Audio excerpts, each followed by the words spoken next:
તો પાકિસ્તાનની નાપાક હરકતનો વધુ એક પુરાવો સામે આવ્યો છે। જમ્મુ કાશ્મીરમાં રહેણાંક વિસ્તારને બનાવ્યું નિશાન।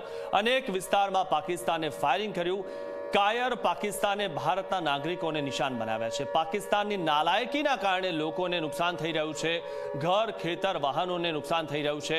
પાકિસ્તાનના પાપનો છે આ મોટો પુરાવો। ત્યારે પાકિસ્તાન જે છે તે આમ નાગરિકોને જે રીતે નુકસાન પહોંચાડે છે, આના આ દ્રશ્યો સામે આવ્યા છે। કારણ કે પાકિસ્તાન જે છે તે આપણી સેના સામે તો લડી શકવા સક્ષમ છે જ નહીં, એટલા માટે તે સામાન્ય નાગરિકોને નિશાનો બનાવે છે। ને જે રીતે ગઈકાલે પાકિસ્તાન આપણા પર હરકત કરી છે, જે નાપાક હરકત કરી છે, આ દ્રશ્યો જે આપ જોઈ રહ્યા છો, સામાન્ય જે નાગરિકો છે તેમના વાહનોને નુકસાન પહોંચ્યું છે, તેમના ખેતરમાં નુકસાન પહોંચ્યું છે, તેમના ઘરોને નુકસાન પહોંચ્યું છે। અનેક વિસ્તારમાં પાકિસ્તાને જે રીતે ફાયરિંગ કર્યું હતું, આ જે વિસ્તારો છે, સરહદને લાગીને આવેલા જે વિસ્તારો છે, ત્યાં પાકિસ્તાનની નાલાયકીના આ જે દ્રશ્યો જોવા મળી રહ્યા છે। સતત પાકિસ્તાન જે ફાયરિંગ કરતું હતું તેના કારણે અહીંયા જે નુકસાન થયું છે તે આપ દ્રશ્યોમાં જોઈ રહ્યા છો।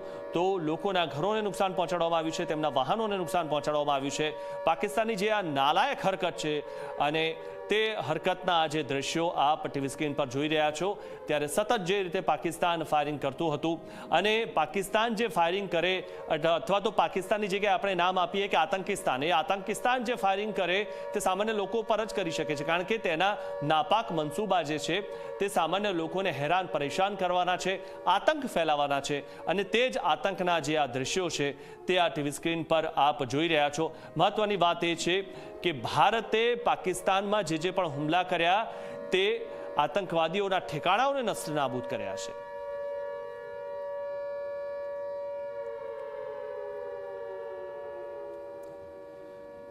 તો આજે ચાર જે દ્રશ્યો આપણી ટીવી સ્ક્રીન પર છે તેની વાત કરીએ તો રાજૌરીનું જે દ્રશ્ય છે તેમાં પણ પાકિસ્તાને જે ફાયરિંગ કર્યું હતું તેના દ્રશ્યો આપણી ટીવી સ્ક્રીન પર જોવા મળી રહ્યા છે।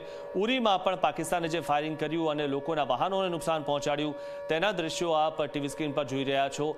તથા જે સાંબાનું પણ દ્રશ્ય છે, ત્યાં પણ જે પાકિસ્તાનની બોર્ડરથી નજીક જે આવેલું છે અને ત્યાં પાકિસ્તાને જે ફાયરિંગ કર્યું અને ત્યારબાદ જે લોકો છે તેમની માંગ છે કે હવે પાકિસ્તાનને ખતમ કરો, આતંકિસ્તાન હવે ન જોઈએ। અને અમૃતસરના દ્રશ્યો પણ છે કે ત્યાં જે બોર્ડર છે ત્યાં અને હાઈવે પર પોલીસનો ચુસ્ત બંદોબસ્ત જોવા મળી રહ્યો છે।